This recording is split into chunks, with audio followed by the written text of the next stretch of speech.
Hi friends, welcome to biology for DSC. నేను మీ Harileela. Friends, BEd శిశు వికాస దృక్పథాలు అనే ఈ సైకాలజీ టెక్స్ట్ బుక్లో తెలుగు అకాడమీ వారిది వైయక్తిక భేదాలను గురించి డిస్కస్ చేద్దాం. వైయక్తిక భేదాలు సైకాలజీ సిలబస్లో భాగంగా ఉంది. వీడియోలోకి వెళ్ళే ముందు లైక్, షేర్, సబ్స్క్రైబ్ చేయండి. Stay tuned.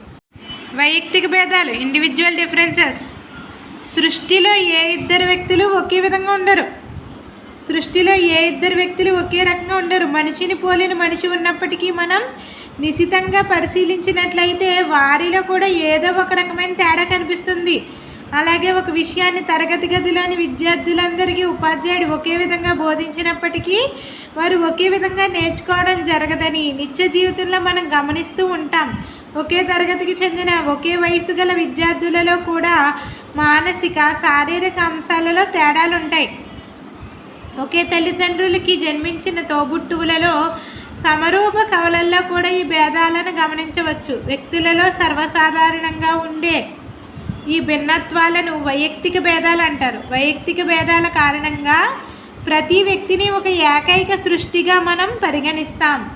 ఈ సృష్టిలో ఏ ఇద్దరు వ్యక్తులు ఒకే రకంగా ఉండరు. మనిషిని పోలిన మనిషి ఉన్నప్పటికీ మనం నిశితంగా పరిశీలించినట్లయితే వారిలో కూడా ఏదో ఒక రకమైన తేడా కనిపిస్తుంది.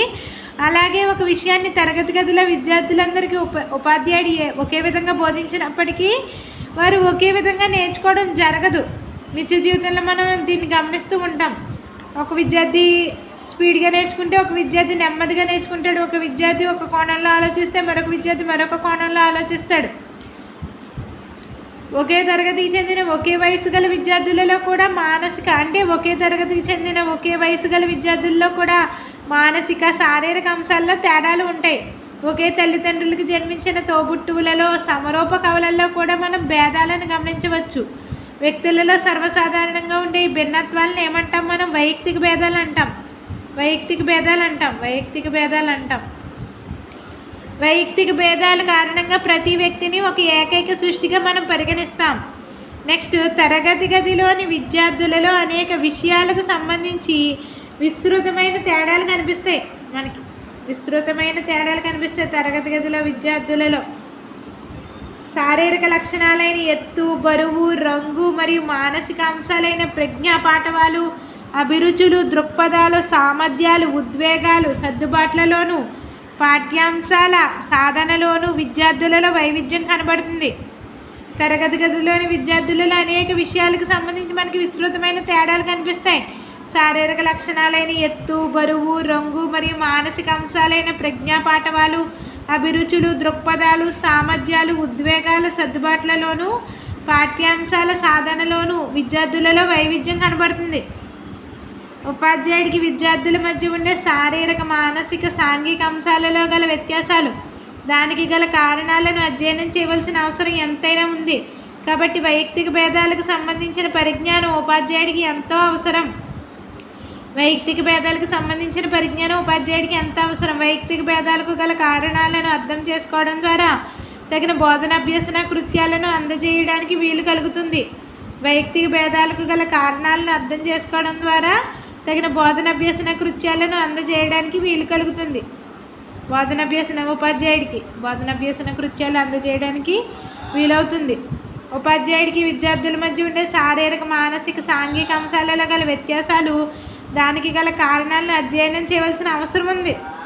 వైయక్తిక భేదాలకు సంబంధించిన పరిజ్ఞానం ఉపాధ్యాయుడికి తెలియడం ఎంతైనా అవసరం. ఎందుకంటే వైయక్తిక భేదాలకు గల కారణాలను అర్థం చేసుకుంటే తగిన బోధన అభ్యసన కృత్యాలు పిల్లలకి అందజేయడానికి వీలు కలుగుతుంది. తరగతి గదిలో విద్యార్థులను మనం గమనించినట్లయితే వారిలో అనేక పోలికలు, భేదాలు కనిపిస్తాయి. శరీర పరిమాణము, రంగు, అవయవాల పొందిక, ఆలోచన విధానము, ప్రజ్ఞ, వైఖరి, అభిరుచులు, ఉద్వేగ వ్యక్తీకరణ, ప్రతిచర్యా వేగము, మూర్తిమత్వం అనేక అంశాలలో భేదాలు కనబడతాయి.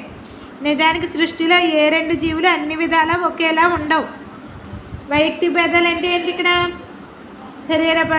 శరీర పరిమాణం, రంగు, అవయవాల పొందిక, ఆలోచన విధానం, ప్రజ్ఞ, వైఖరి, అభిరుచులు, ఉద్వేగ వ్యక్తీకరణ, ప్రతిచర్యా వేగం, మూర్తిమత్వం, ఇలా అనేక అంశాల్లో భేదాలు కనబడతాయి. నిజానికి సృష్టిలో ఏ రెండు జీవులు అన్ని విధాలా ఒకే విధంగా ఉండవు.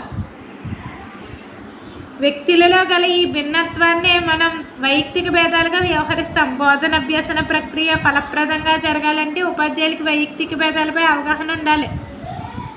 నెక్స్ట్ వైయక్తిక భేదాలు వివిధ అంశాలు నిర్వచనాలు అన్నమాట. Dimensions of individual differences. ఒకే జాతికి చెందిన ఏ ఇరువురు అన్ని విధాలా ఒకే రకంగా ఉండరు. ఒకే జాతికి చెందిన ఏ ఇరువురు అన్ని విధాలా ఒకే రకంగా ఉండరు. మిలియన్ల కొలది వ్యక్తులను పోల్చినప్పుడు వారి మధ్య భేదాన్ని గమనించవచ్చు అన్నారు ఎవరు? చార్లెస్ డార్విన్ మిలియన్ గుర్తుపెట్టుకోవాలన్నమాట. Darwin million. ఒకే జాతికి చెందిన ఏ ఇరువురు అన్ని విధాలా ఒకే రకంగా ఉండరు. మిలియన్ల కొలది, మిలియన్ అంటే డార్విన్ గుర్తొచ్చేయాలి మనకు. మిలియన్ల కొలది వ్యక్తులను పోల్చినప్పుడు వారి మధ్య భేదాన్ని గమనించవచ్చు అన్నారు చార్లెస్ డార్విన్. నెక్స్ట్ ప్లేటో అంటే మనకి ఏం గుర్తు రావాలి? ప్రకృతి గుర్తొచ్చేయాలన్నమాట. ప్లేటో అనే శాస్త్రవేత్త ప్రతి వ్యక్తికి ప్రకృతి సిద్ధంగా కొన్ని ప్రత్యేకతలు ఉంటాయని వాటికి అనుగుణంగానే విద్యాబోధన జరగాలని సూచించారు. ప్లేటో అంటే ఏంటి? ప్లేట్ సిద్ధం. ఆకలేస్తే మనకి ప్లేట్ ఫుడ్ గుర్తొచ్చేస్తుంది కదా, అలాగ ప్లేటు సిద్ధం, ప్రకృతి సిద్ధం. ప్రకృతి అంటే ప్లేటో అనే శాస్త్రవేత్త ప్రతి వ్యక్తికి ప్రకృతి సిద్ధంగా కొన్ని ప్రత్యేకతలు ఉంటాయని వాటికి అనుగుణంగానే విద్యాబోధన జరగాలని చెప్పారు ప్లేటో. ప్రతి వ్యక్తికి ప్రకృతి సిద్ధంగా కొన్ని ప్రత్యేకతలు ఉంటాయని వాటికి అనుగుణంగానే విద్యాబోధన జరగాలని ప్లేటో సూచించారనమాట. రూసో రాసిన గ్రంథం ఏంటి? ఎమిలీ. రూసో తాను రచించిన ఎమిలీ అనే గ్రంథంలో వ్యక్తుల భౌతిక భేదాలనే కాకుండా మానసిక భేదాలను కూడా పరిగణలోకి తీసుకొని బోధన ప్రక్రియను కొనసాగించాలని తెలిపారు. రూసో తాను రచించిన ఎమిలీ అనే గ్రంథంలో వ్యక్తుల భౌతిక భేదాలనే కాకుండా మానసిక భేదాలను కూడా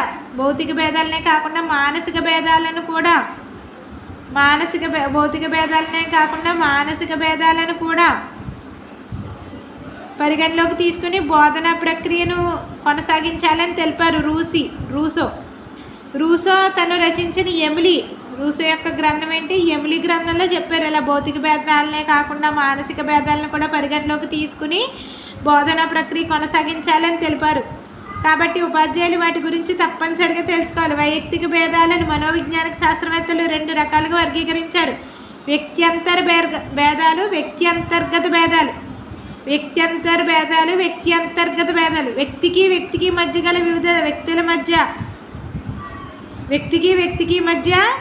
లేదా వివిధ వ్యక్తుల మధ్య కనబడే భేదాలను వ్యక్త్యంతర భేదాలు అంటారు. అంటే వ్యక్తికి మధ్య లేదా వివిధ వ్యక్తుల మధ్య కనబడే భేదాలు వ్యక్త్యంతర భేదాలు అంటారు. అంటే ఇక్కడ మనం వ్యక్త్యంతర భేదాలకు ఉదాహరణగా వ్యక్తుల మధ్య గల ప్రజ్ఞా భేదాలను చెప్పవచ్చు.